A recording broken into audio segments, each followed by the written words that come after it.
మధ్యాహ్నం భోజనానికి వచ్చాను. చూడండి, వేడి అన్నం.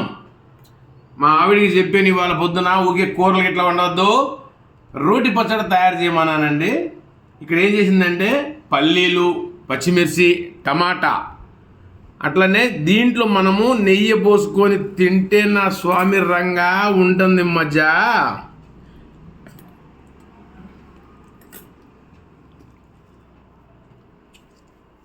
ఇప్పుడు ఇది అప్పట్లో మా అమ్మ వాళ్ళు రోడ్డు పచ్చళ్ళే చేసేవాళ్ళు.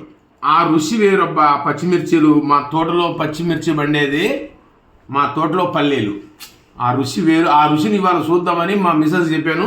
చూద్దాం ఎలా ఉందో, టేస్ట్ చేసి చెప్తాను, ఓకేనా?